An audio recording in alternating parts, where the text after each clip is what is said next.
Iglesia Cristiana La Familia presenta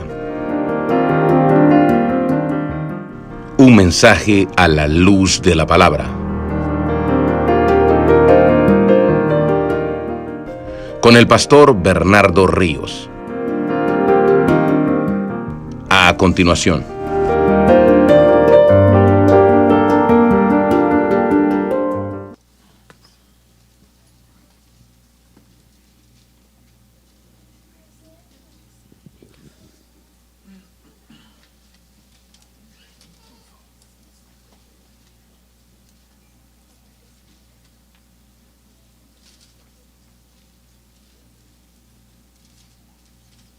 Efesios 4:1. Leemos la palabra del Señor y dice así: Yo pues, preso en el Señor, os ruego que andéis como es digno de la vocación con que fuisteis llamados. Vamos a darle gracias a Dios. Muchas gracias, Señor, por esta maravillosa oportunidad que tengo de poder exponer estos pasajes a mis hermanos, a la iglesia.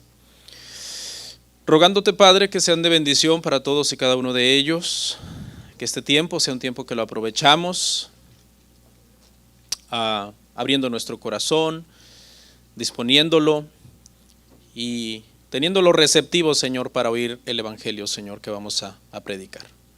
Gracias por todos y cada uno de mis hermanos que están aquí, y te ruego, Señor, que pueda yo hablar con autoridad, con sabiduría, pero al mismo tiempo con humildad, tu palabra, Señor. Que tu Espíritu Santo nos guíe a toda verdad, traiga convencimiento, aplicación en cada uno de nuestros corazones, Señor. Para la gloria de tu nombre te lo pedimos en Cristo Jesús. Amén. Amén. ¿Pueden sentarse, hermanos?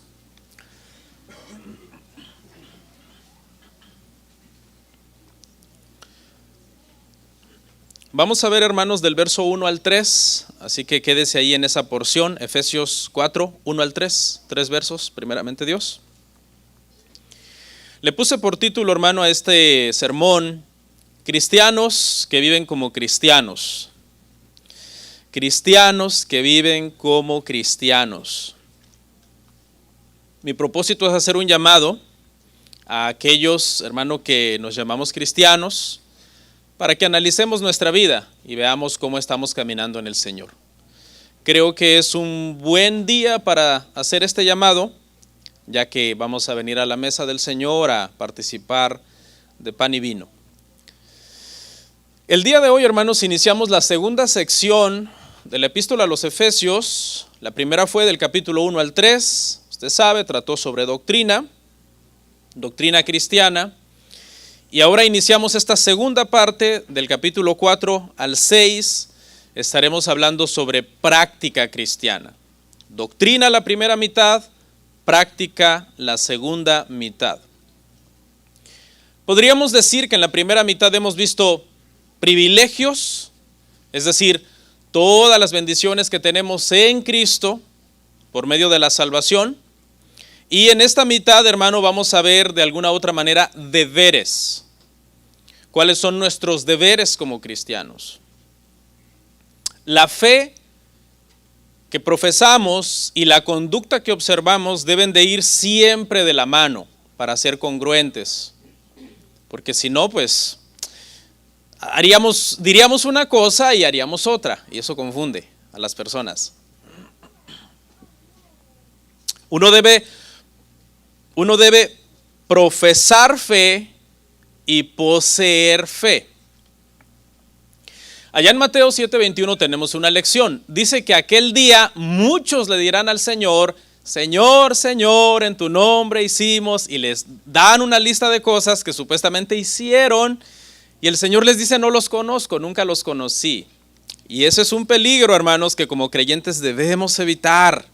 Amén. Quizás no somos grandes teólogos, pero lo poco que sepamos, tratar de aplicarlo, de vivirlo en nuestra vida. Y yo sé que no es fácil, hermano, pues yo también soy humano igual que ustedes. Amén. Pero con la ayuda de Dios se puede. Porque tenemos ejemplos en las Escrituras de cristianos que sin ser perfectos vivieron vidas agradables al Señor, hermano. Sí se puede. En otras palabras, una cosa es decir: yo soy hijo de Dios, y otra cosa es actuar como hijo de Dios. Efesios 4 marca esta transición de la doctrina al deber. Y Pablo hace esta transición por lo general casi en todas sus epístolas. Casi en todas ellas, primero sienta doctrina, enseña doctrina y luego al final llega a una cierta parte de las epístolas y empieza a exhortar a los hermanos para tener una buena conducta. Lo vemos, por ejemplo, en Romanos, 11 capítulos de doctrina, y luego en el capítulo 12 comienza entonces a hablar de la práctica. Igual Gálatas. Gálatas es una epístola que cuando tú lees los primeros 4 capítulos es una porción donde Pablo está explicando cuál es la verdadera libertad que tenemos en Cristo, y luego en los últimos 2 capítulos se dedica a pedirle a los hermanos que vivan entonces conforme a esa libertad. Más o menos este va a ser nuestro bosquejo el día de hoy, hermano. Vamos a tener, hermanos, 3 puntos. Vamos a tener, número 1, los cristianos y la salvación en el verso 1. Luego, los cristianos y las virtudes en el verso 2. Y por último, los cristianos y la iglesia en el verso 3. Ahí mismo, Efesios 4, del 1 al 3, eso es lo que vamos a estar viendo. Vamos al punto número 1, hermanos. Los cristianos y la salvación. Los cristianos y la salvación. Leemos una vez más el verso 1. Yo pues, preso en el Señor, os ruego que andéis como es digno de la vocación con que fuisteis llamados. Pablo repite una expresión que ya vimos en el verso 3 en el verso 1, del capítulo 3, donde en el capítulo 3 Pablo ya nos había dicho que era prisionero de Cristo. Aquí hay una pequeña variante, porque si usted ve Efesios 3:1 dice prisionero de Cristo, mientras que aquí dice preso en el Señor. La variante, hermano, aunque usted no lo alcance a ver así a primera vista, tiene una pequeña explicación. Porque en capítulo 3, verso 1, está preso por la causa del Señor, por predicar el evangelio, pero aquí en el verso 1 del capítulo 4, Pablo está diciendo que no solamente está preso por la causa, sino que está preso en el Señor. Aquí habla entonces de su fidelidad. La fidelidad de Cristo, su obediencia, todo lo que Pablo es como cristiano está preso en el Señor. Es un siervo del Señor, es un esclavo del Señor en ese sentido. Aclarándoles a los hermanos que él está preso y por ende nosotros deducimos que no está muy bien que digamos, porque estar preso no es algo tan agradable, Pablo entonces hace un llamado a los demás a andar como es digno del Señor. Lo está haciendo, hermanos, este llamado con un conocimiento de primera mano de lo que implica ser fiel. Lo que implica ser fiel es persecución y sufrimiento en este mundo. Si queremos ser buenos cristianos en este mundo, hermanos, vamos a sufrir porque este mundo es un mundo que de alguna manera por naturaleza se opone en contra de las cosas que son de Dios, en contra de las cosas espirituales. Pablo llama entonces desde su experiencia a los hermanos a ser buenos cristianos. Dice, yo estoy preso, sé muy bien lo que estoy hablando, sé muy bien lo que les estoy pidiendo. Pablo está predicando entonces con el ejemplo. Y es algo que todos los que exponemos las escrituras deberíamos de preocuparnos siempre. Señor, permíteme, más que una mera exposición, más que mera información que yo le voy a dar a los hermanos, que ellos puedan ver que yo encarno esto que estoy enseñando, esto que estoy predicando. Y luego dice, os ruego. Comienza esta sección, que dijimos que es la segunda sección sobre práctica, con un ruego. Y curiosamente, hermanos, en Romanos hizo exactamente lo mismo. Cuando acabó 11 capítulos de doctrina, comenzó Romanos 12:1 con un ruego. Les ruego por las misericordias de Dios que presentéis vuestros cuerpos en sacrificio vivo, santo, agradable a Dios, que es vuestro culto racional. Terminó la doctrina en Romanos, la comenzó con un ruego, termina la doctrina en Efesios y la comienza también con un ruego a los hermanos. Y aquí hay una lección, hermano, a todos los que nos dedicamos a explicar o a predicar las Escrituras, y es que Pablo no solamente es un erudito, Pablo no solamente es un teólogo que acaba de darles una grande lección de la doctrina de la elección, sino que Pablo tiene un corazón pastoral. Y en ese corazón pastoral que ama a los hermanos y que los quiere ver que están caminando bien en el Señor, les hace un ruego, les hace un llamado. ¿Ok? Nuestros sermones siempre deberían de incluir un llamado a los hermanos, a la acción. Ya les dije cómo es, hermanos. Ahora esto es lo que se espera en nosotros. Esta es la conducta que se espera en nosotros. Esa es una buena teología. La buena teología siempre va a llevar a los hermanos a la oración, a la adoración, a la lectura de las Escrituras, a la obediencia al Señor. Esa es una buena teología. Aquella teología que es, hermano, fría, que de alguna manera se vuelve solamente en un método informativo para darle información a la gente, pero que no llama a la gente a la acción, a la santificación, no podríamos decir que no es una buena teología, es una ortodoxia solamente fría y muerta, sin vida. Pero vemos a Pablo. Pablo es un gran erudito, todos estamos de acuerdo en eso, ¿verdad? Pero Pablo es un pastor. En su corazón pastoral, él ama a los hermanos. Hermanos, por favor, ya les dije la verdad, ahora anden conforme a la verdad. Que andéis como es digno. El ruego tiene una connotación de exhortación. Por un lado es respetuoso y paciente, pero por otro lado también tiene un carácter de urgencia. ¿Ok? Está apelando a los hermanos para que obedezcan. En un sentido, hermano, cuando nosotros predicamos actualmente, los predicadores de hoy, hermano, en cierto sentido somos un tanto parecidos a los profetas del Antiguo Testamento. ¿En qué aspecto? En el aspecto, hermano, de que los profetas del Antiguo Testamento eran personas que siempre llamaban al pueblo al arrepentimiento. De hecho, hasta circulan por ahí memes, ¿verdad? Comparando a los profetas del Antiguo Testamento con los profetas de hoy. Los profetas del Antiguo Testamento eran duros en su sermón, en su mensaje, siempre llamaban al pueblo al arrepentimiento, aunque el pueblo no le gustara, aunque el pueblo los persiguiera. Pero lamentablemente muchas personas que hoy se hacen llamar profetas, lo único que hacen es dar profecías de prosperidad, ¿no? Pero eso no quiere decir, hermano, que hasta cierto aspecto nosotros, los que predicamos el evangelio el día de hoy, no debemos de tener ciertos aspectos de los profetas del Antiguo Testamento. Hay ciertos aspectos de ellos que nosotros debemos de tener. Por ejemplo, Isaías le dijo al pueblo, así dice el Señor, si ustedes quieren y comen del bien de la tierra, yo los bendeciré, pero si ustedes se rebelan, yo los destruiré. Es decir, hermano, la proclamación del evangelio siempre conlleva una advertencia. Arrepiéntete o perecerás. Siempre.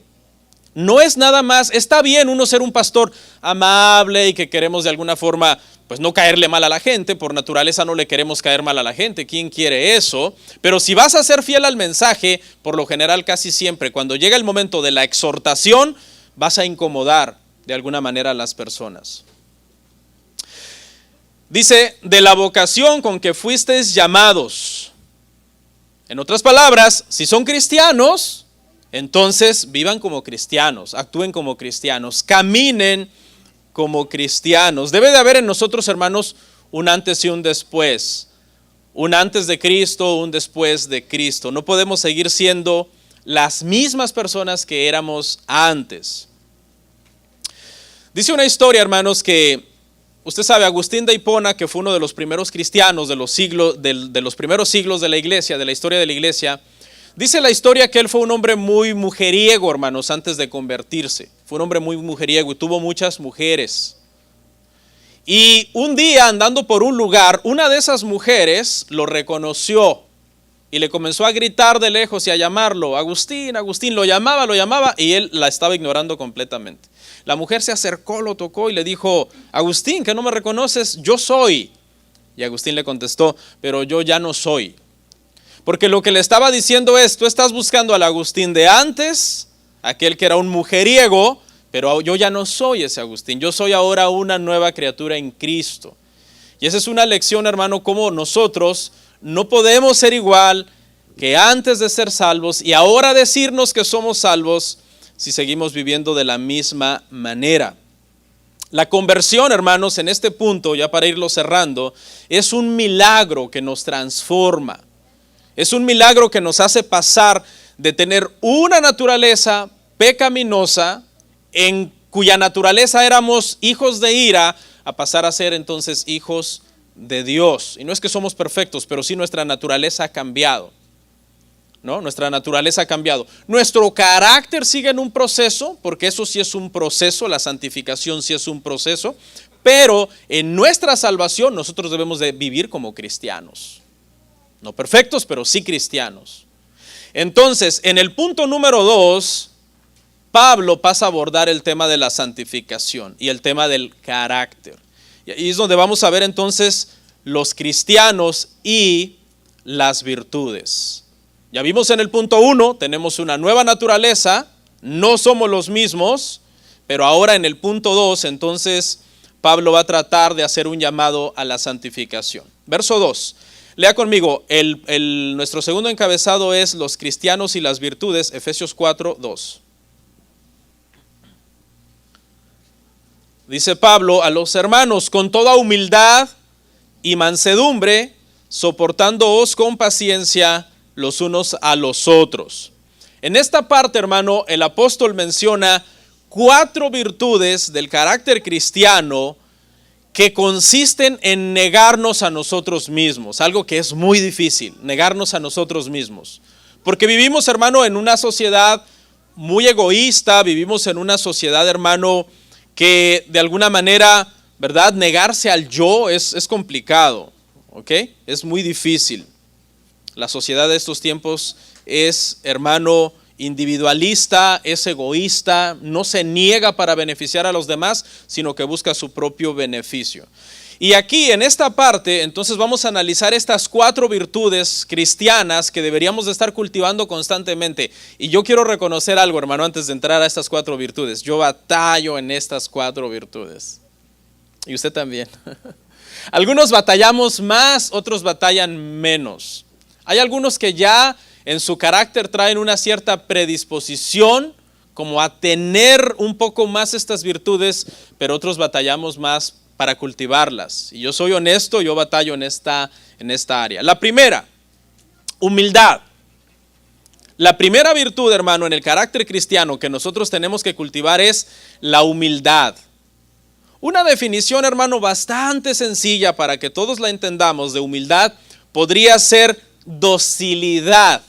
Y alguien diría, ¿y la definición de docilidad? Bueno, se lo ilustro para que entonces nos quede más claro. ¿Ustedes han oído las expresiones, por ejemplo, alguna vez, mi cabello es bien dócil? Aquellos que tienen cabello. O en su defecto, lo opuesto, mi cabello es bien rebelde, ¿verdad? Cuando una persona dice que su cabello es bien dócil, ¿qué está queriendo decir? Está queriendo decir que lo acomoda de cierta forma o que lo pone de cierta forma y el cabello obedece, ¿no? El cabello se queda ahí en esa posición. Pero cuando el cabello es rebelde, hermano, pues por más que tú lo quieras poner en una posición y le eches 1 kilo de gel, él hace lo que quiere, ¿no? Entonces, esta es una definición sencilla, hermano, de cómo nosotros en las manos de Dios deberíamos de tener esa docilidad. Esa docilidad. Ya como cristianos, antes batallábamos bastante con el orgullo, que es lo opuesto de la humildad. Y en el orgullo, pues era bien difícil hacer la voluntad de Dios, ¿no? Pero ahora ya en Cristo, cultivando la humildad, entonces uno dice, ay Señor, ayúdame. Está bien, no voy a decir nada por ahora en esta situación, ¿ok? Porque estás tratando entonces de ser dócil en las manos del Señor. Que el Señor te haga y te ponga como Él quiere. Fíjese, hermanos, que la palabra humildad es una palabra bien interesante. Porque es una palabra que se dice que no existía en el lenguaje griego. No existía. Una palabra que definiera este tipo de docilidad no existía. Se dice, hermano, que los cristianos inventaron esta palabra para describir el carácter cristiano de docilidad. ¿Ok? Y la palabra, más o menos en el griego, no se la tiene que aprender, es tapeinofrosune. Está rara la palabra, ¿no? Pero esta palabra los cristianos la empezaron a usar para describir esa actitud de docilidad. Usted sabe, Cristo era manso y humilde de corazón, ¿no? Y tenía esa docilidad. Por ejemplo, cuando lo juzgaron injustamente, cuando esperó con paciencia a ser juzgado por pecadores, cuando él era santo, y a ser juzgado por débiles, cuando él era poderoso, ¿no? Esa docilidad de ser como él, que es manso y humilde de corazón. Tuvo que de alguna manera inventarse una palabra que describiera esta característica. Y cuando los paganos escribían esta palabra, tapeinofrosune, dice que fue porque la tomaron de los cristianos.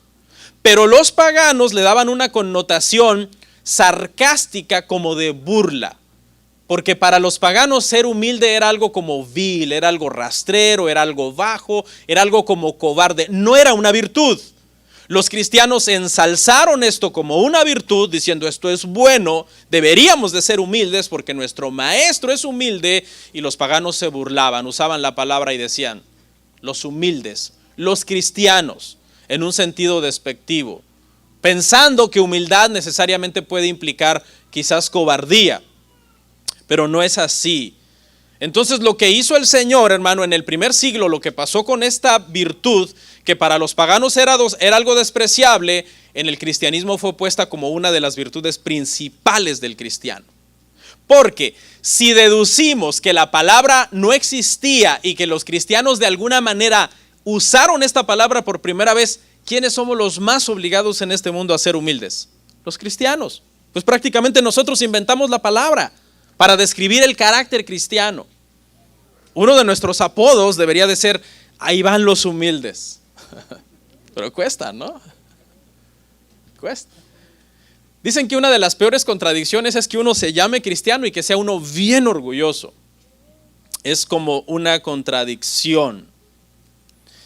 La humildad es una virtud que siempre se debe procurar, pero nunca se debe reclamar como yo la tengo. Porque en el momento en que la reclames para ti, la perdiste.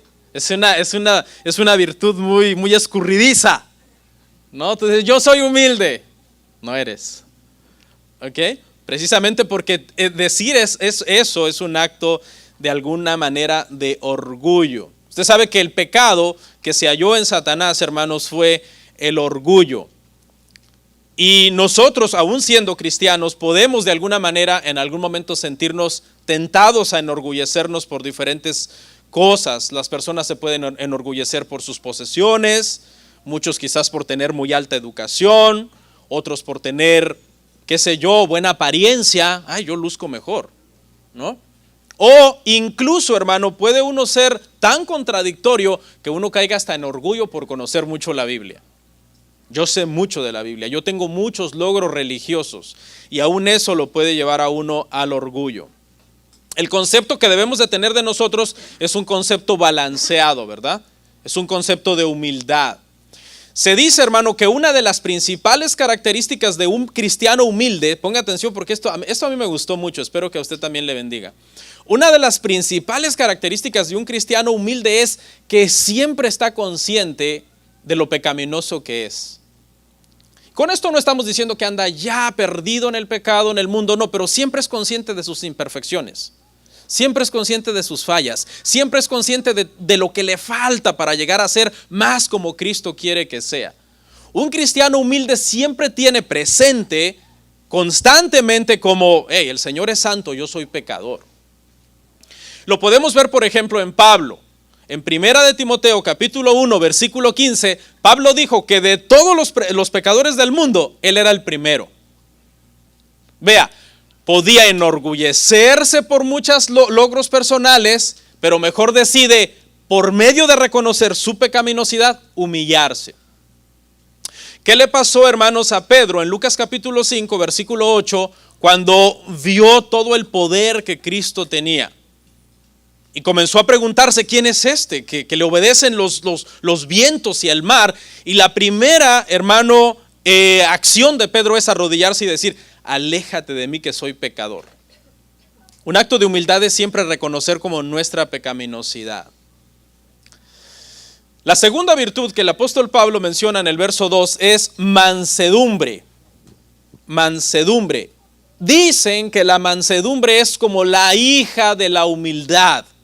Es decir, que si eres humilde, como que por naturaleza, la mansedumbre es como una hija de la humildad que tú tienes. Por lo general, entonces, el humilde es manso. Por lo general. Eso es lo que el apóstol Pablo está diciendo acá. Porque dice que seamos, como dice, con toda humildad y mansedumbre, como que las pone juntas. Como que la humildad siempre da origen a la mansedumbre. Mansedumbre, hermanos, significa tener un espíritu tranquilo y controlado.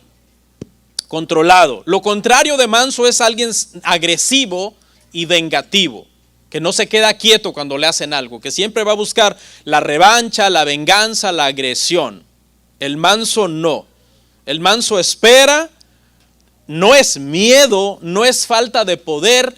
El manso es poder bajo control. Tiene el poder bajo control. No es cobardía, como algunas personas podrían pensar. Esta palabra, hermano, se utilizaba para cuando un animal salvaje era amansado.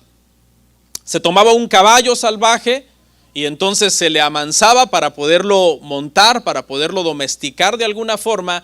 Y no es que al amansarlo el caballo perdía su fuerza, perdía su velocidad o perdía su potencia. No, sino que ahora su fuerza, su potencia y su velocidad estaba bajo el control del amansador.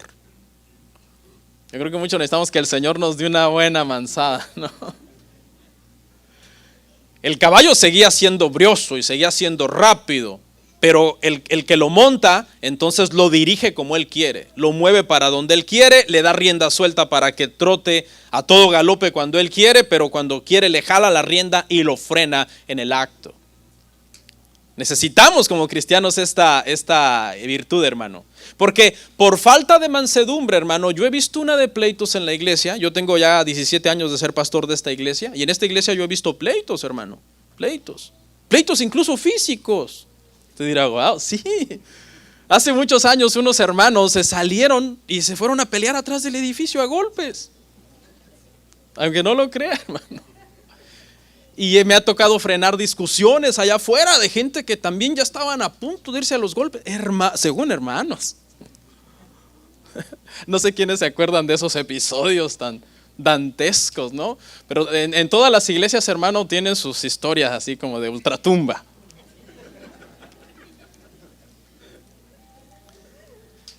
Un león, por ejemplo, hermano, que es domado por un domador, no pierde su fuerza, no pierde su potencia.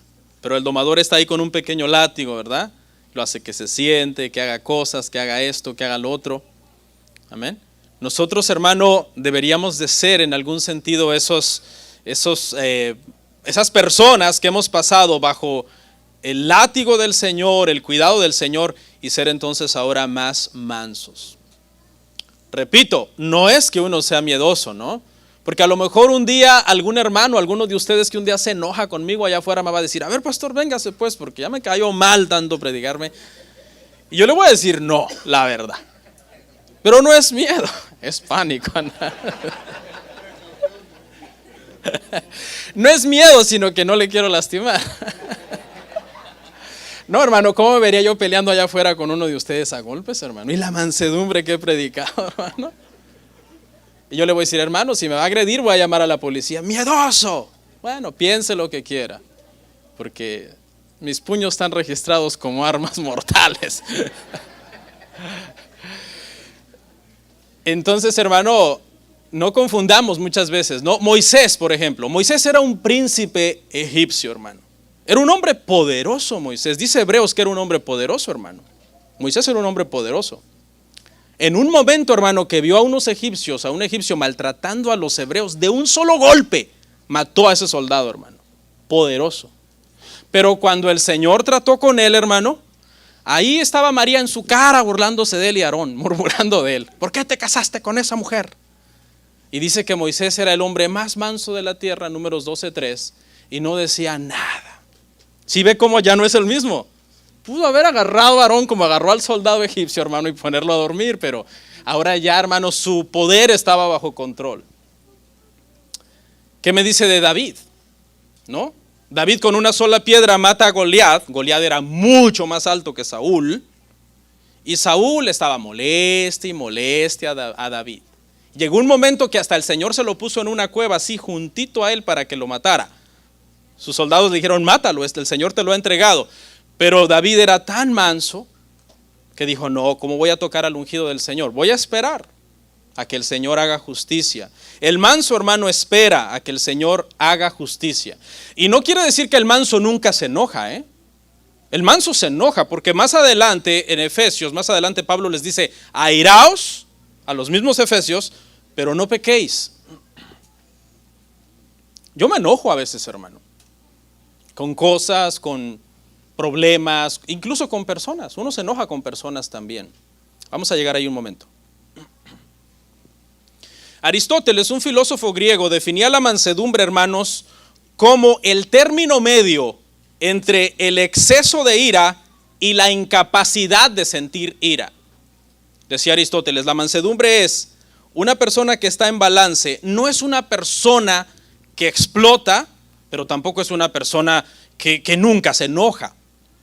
Porque incluso si nosotros, hermano, no nos enojáramos ante las injusticias, no seríamos buenos cristianos. Todo cristiano que no reaccione ante una injusticia no es un buen cristiano. Deberíamos de reaccionar entonces con una cierta indignación.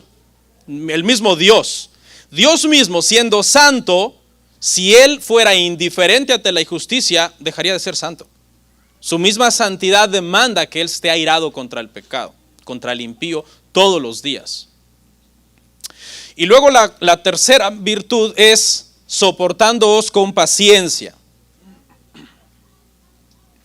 La palabra, hermanos, es macrotumia, significa aguante, significa también resistencia. Significa resistir bajo circunstancias negativas. Esperar. La paciencia, hermano, es aquella virtud que cuando estás pasando por una cosa mala, te ayuda a esperar a que esa cosa mala pase. El proceso puede ser largo y tú esperas con paciencia que eso pase. También te puede ayudar la paciencia a esperar que algo bueno que has estado deseando llegue, ¿no? Que llegue a ti. ¿Cuántos años esperó Abraham, hermano, para que naciera Isaac? 25, ¿verdad? El Señor se lo prometió a los 75 y por ahí a los 100. Dice Hebreos, de uno ya casi como muerto tuvo hijo Sara. Ya el viejito no sé cómo le hizo, hermano. Alguna raíz botánica comió por ahí. El Señor lo ayudó. Pero 25 años. Y es cierto que sabemos que Sara se desesperó y quiso ayudarle, pero él esperó. Porque en Hebreos habla de que él esperó a tener el hijo de la promesa. ¿Y qué me dice de Noé, hermano? 120 años construyendo un barco en donde no había agua, nunca había llovido y aparte rodeado de vecinos que se estaban burlando de él. Paciencia también, aguante, resistencia. Juan Crisóstomo dijo, hermanos, un predicador del siglo IV, él describió la paciencia como un espíritu que tiene poder para vengarse, pero que no se venga.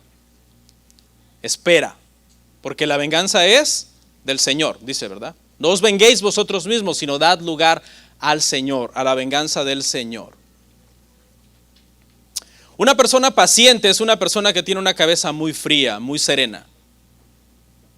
No tiene prisa por defenderse. ¿Ok?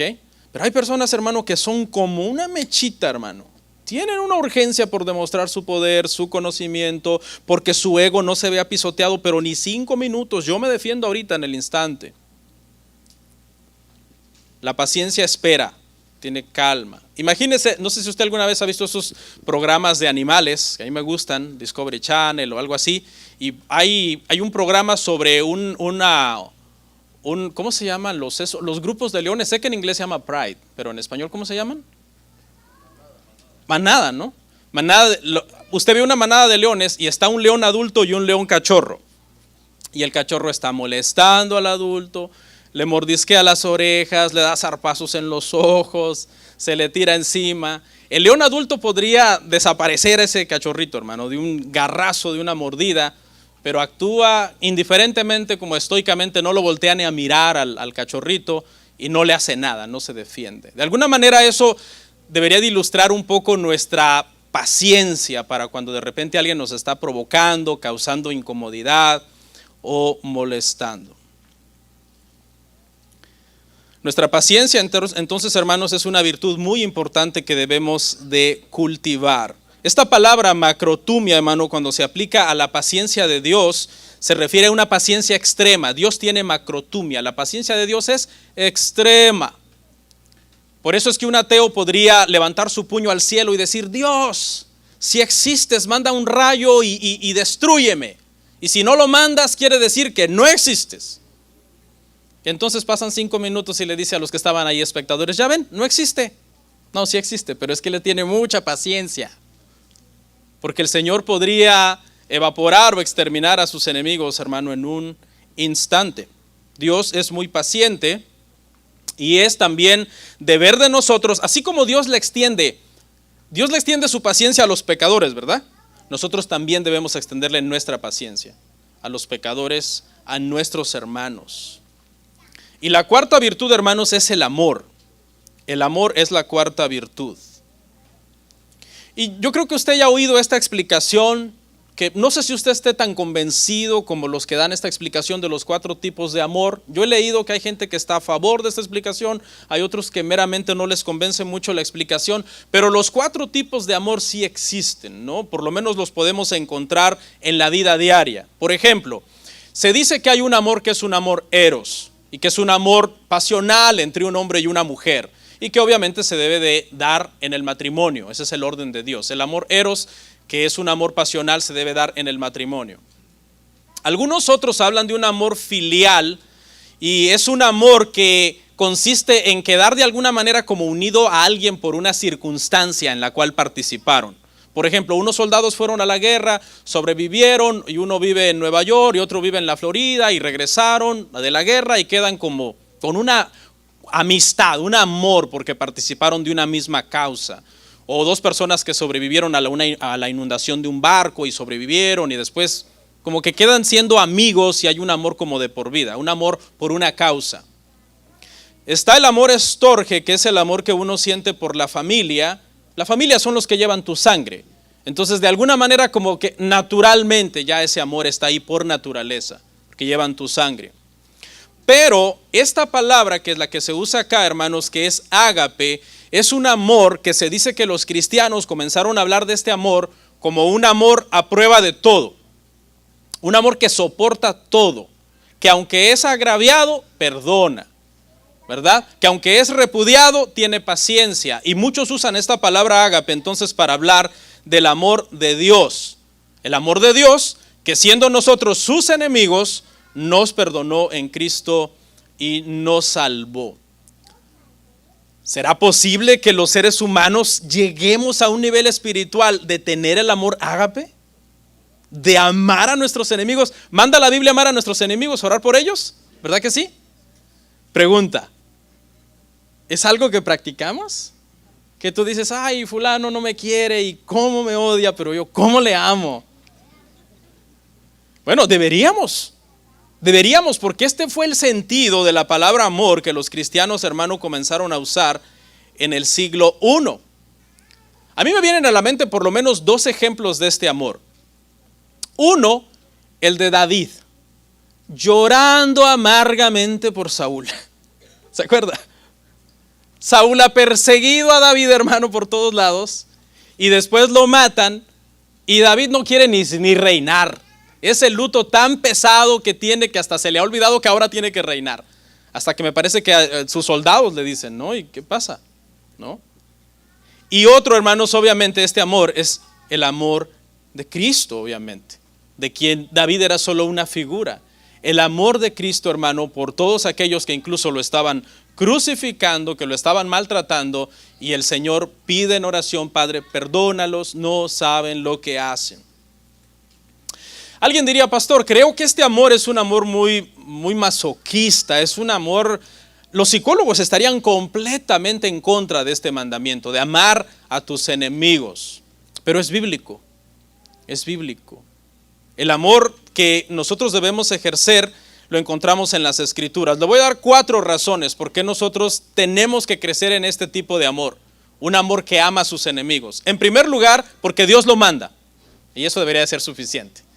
La Biblia dice claramente, amad a vuestros enemigos y orad por los que los persiguen.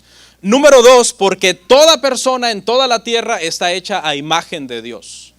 Nosotros debemos amar a todas las personas de toda la tierra con un amor de alguna manera espiritual, porque nosotros vemos en las personas la imagen de Dios.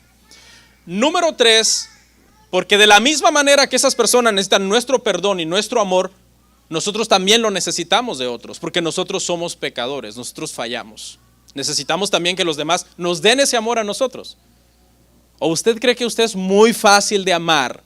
Posiblemente sí, posiblemente usted es más fácil que yo soy más difícil de amar. Así que yo lo necesito, y como yo lo necesito, yo lo tengo que extender también. Y número 4, porque amar a Dios y al prójimo es guardar los mandamientos de Dios. Prácticamente la ley la resumieron en el Evangelio en amar a Dios y amar a tu prójimo. 4 virtudes cristianas que nos llevan a nuestro último punto, y con eso termino, y que es la paz de la iglesia y la unidad de la iglesia. Vamos a ver el punto número 3, los cristianos y la iglesia. Leemos versículo 3, Efesios 4:3, dice así: solícitos en guardar la unidad del Espíritu en el vínculo de la paz. ¿Ok? Y aquí habla entonces, hermano, de cómo cuando nosotros trabajamos en humildad, en mansedumbre, en paciencia, en amor, es más fácil que estemos unidos entre nosotros. Ojo, hermano, que el versículo no habla de crear una unidad, no, habla de mantener la unidad del Espíritu, es decir, el que ya creó esa unidad fue el Espíritu. ¿Cómo la creó? La creó por medio de hacer que los que eran extraños se volvieran miembros de la familia de Dios. Entonces, de alguna manera ya nosotros estamos unidos aquí en Cristo, ¿verdad? Espiritualmente hay una unidad entre nosotros, somos hermanos espiritualmente hablando.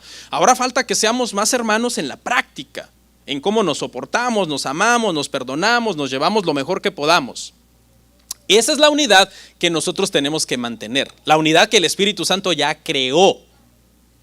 ¿Ok? Yo tengo muchas cosas en común con ustedes como cristiano, aunque yo tenga muchas diferencias con ustedes en lo humano.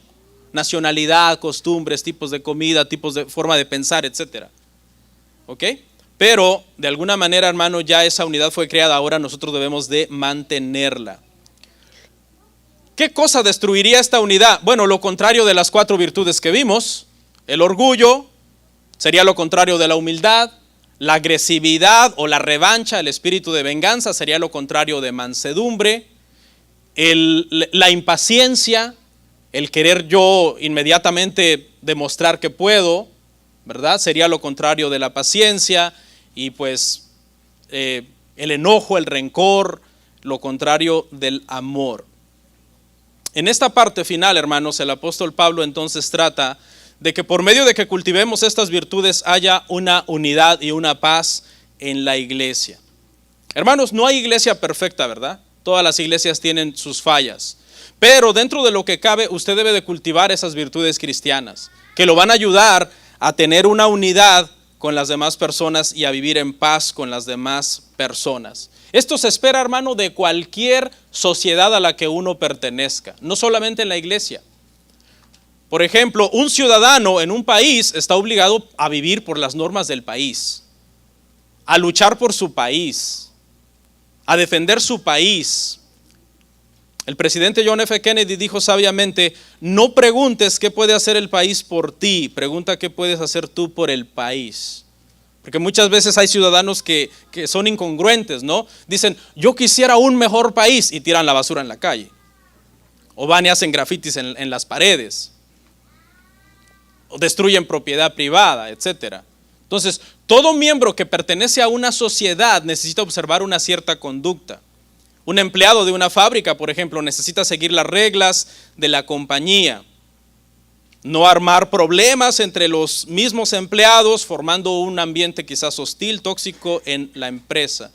Un deportista en un equipo de fútbol necesita igual seguir la disciplina del técnico, del coach, buscar la unidad del equipo. Y en la iglesia igual, hermano. En la iglesia necesitamos nosotros crecer en piedad, cultivar estas virtudes que mencionamos para poder entonces, hermano, tener una iglesia unida, una iglesia en paz. Una iglesia bendecida, hermanos, en sí no depende de programas, no depende de nuevos edificios, no depende de los métodos que tengamos dentro de la iglesia. En sí, la bendición espiritual de una iglesia, hermano, depende de la vida espiritual de los miembros de la iglesia. Cuando nuestra vida espiritual, hermanos, está de acuerdo a la palabra del Señor, entonces podemos, hermanos, ser una iglesia más unida. Y por último dice, en el vínculo de la paz. En pocas palabras, que toda relación con las demás personas sea así, sea en paz. Si tenemos corazones, hermano, humildes, si somos mansos, si no somos difíciles, si no somos conflictivos, podremos entonces, hermano, ser más fáciles de tratar, ser pacificadores. Amén. Vamos a orar.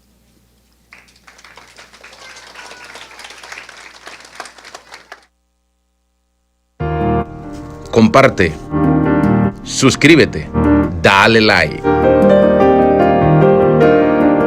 Gracias por tu sintonía. Hasta la próxima. Bendiciones.